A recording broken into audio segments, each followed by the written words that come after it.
Assalamualaikum warahmatullahi wabarakatuh. Baiklah, kami di sini dari kelompok 6 mata kuliah manajemen strategi ingin membuat video podcast bertema implementasi strategi. Sebelumnya kami sudah memperkenalkan diri di video-video kami sebelumnya. Jadi kami langsung saja ke pembahasan pertama, yaitu pengertian dari implementasi strategi yang akan dibahas oleh Yuni Sartika. Menurut Saudari Yuni Sartika, apakah yang dimaksud dengan implementasi strategi? Baiklah, terima kasih kepada moderator. Di sini saya akan menjelaskan apa itu implementasi strategi. Implementasi strategi adalah jumlah keseluruhan aktivitas dan pilihan yang dibutuhkan untuk dapat menjalankan perencanaan strategi. Implementasi strategi merupakan proses di mana beberapa strategi dan kebijakan diubah menjadi tindakan melalui pengembangan program, anggaran, dan prosedur. Walaupun implementasi biasanya baru dipertimbangkan setelah strategi dirumuskan, akan tetapi implementasi merupakan kunci kesuksesan dari manajemen strategi. Baik, saya kembalikan kepada moderator. Setelah kita mengetahui pengertian dari implementasi strategi, selanjutnya kita akan membahas apa saja problem-problem yang ada di dalam menerapkan implementasi strategi ini. Problem tersebut akan dipaparkan oleh Aji. Kepada saudara Aji, saya persilahkan. Baiklah, saya akan menjelaskan problem dalam implementasi strategi ada 10, yaitu yang pertama, implementasi berjalan lebih lambat dibanding dengan perencanaan awal. Yang kedua, munculnya berbagai masalah yang tak terduga. Yang ketiga, koordinasi dalam implementasi tersebut tidak efektif. Yang keempat, perusahaan memberi perhatian yang berlebihan terhadap aktivitas persaingan dan persaingan krisis. Kemudian, yang kelima, kemampuan SDM yang terlibat dalam implementasi strategi kurang. Yang keenam, pendidikan dan pelatihan SDM di tingkat bawah kurang memadai. Yang ketujuh, tidak terkendalinya faktor-faktor lingkungan eksternal. Yang kedelapan, kualitas kepemimpinan dan pengarahan dari para manajer departemen kurang memadai. Yang kesembilan, tidak jelasnya implementasi pada tugas dan aktivitas kunci. Nah, yang ke-10, pemantauan aktivitas oleh sistem informasi yang dimiliki perusahaan kurang memadai. Saya alihkan kepada moderator. Baiklah, setelah membahas problem dari implementasi strategi, sekarang kita akan membahas perubahan strategi. Perubahan strategi ini penting karena untuk mencapai tujuan dari implementasi ini. Implementasi ini akan dijelaskan oleh Tiara Wulandari Purba. Tapi berhubung Tiara Wulandari Purba saat ini sedang sakit, maka saya akan menggantikannya untuk menjelaskan tentang perubahan strategi ini. Adapun perubahan strategi, terdapat 5 level dalam strategi ini. Yang pertama itu ada continuation. Pola ini terjadi karena perusahaan mengulang strategi yang sama dengan strategi yang digunakan pada periode sebelumnya. Karena strategi ini pernah dilakukan sebelumnya, maka tidak banyak membutuhkan kemampuan atau aktivitas yang baru.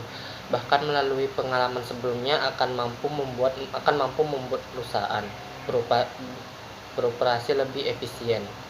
Yang kedua ada routine change, yang itu perubahan ini dapat dilakukan perusahaan untuk meningkatkan daya tarik pasarnya.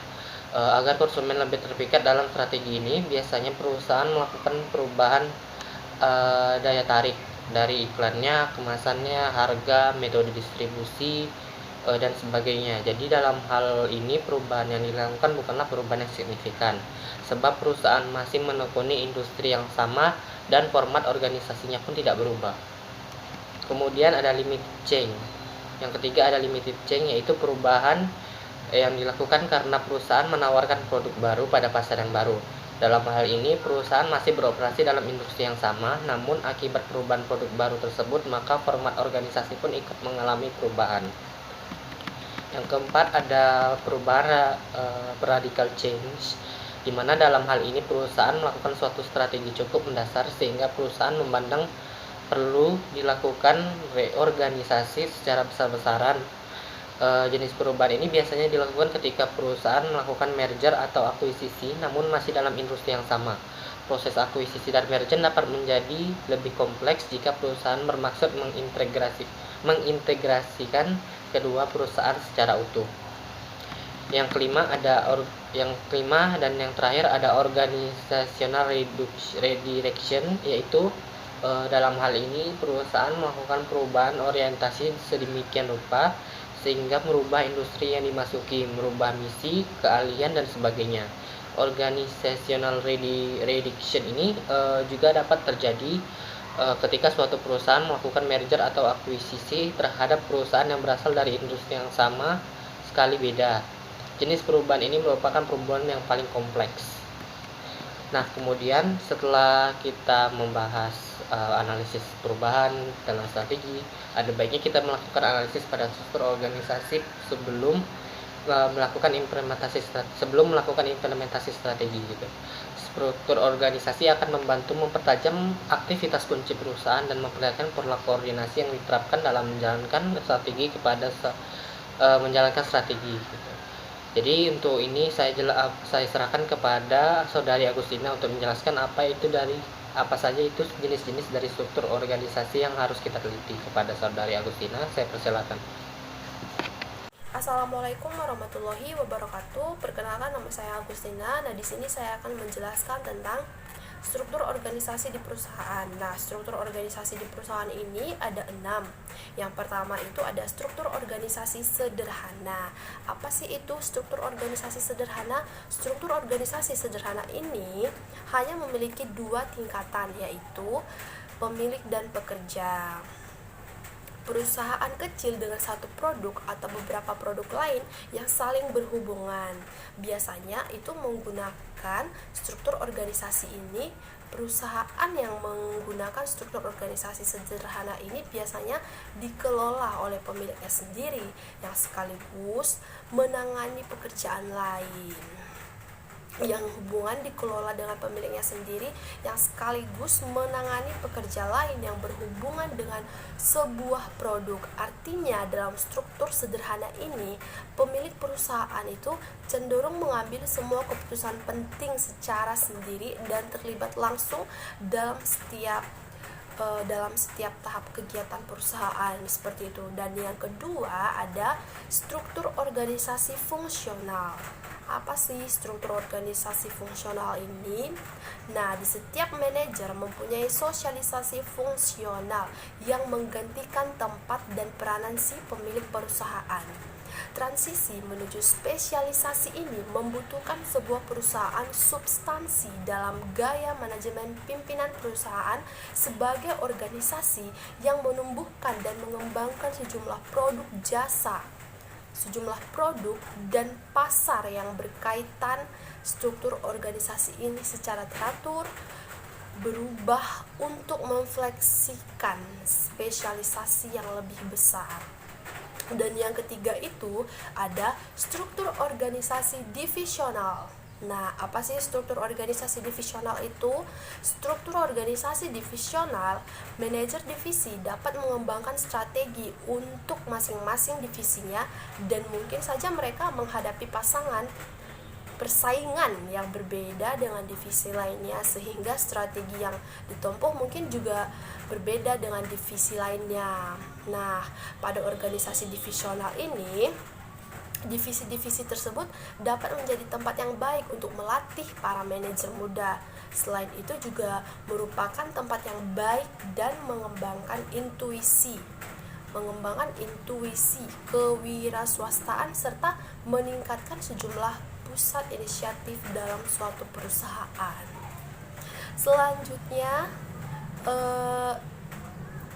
di sini yang keempat ada ketika struktur organisasi divisional menjadi sulit diterapkan karena CEO mempunyai terlalu banyak divisi yang harus diurus. Maka salah satu solusinya adalah perusahaan mengubah struktur organisasinya dalam bentuk strategi business unit atau SBU atau strategic group structure. Ini mengelompokkan sejumlah divisi berdasarkan pada beberapa aspek seperti produk atau pasar gitu. Selanjutnya ada struktur organisasi matriks.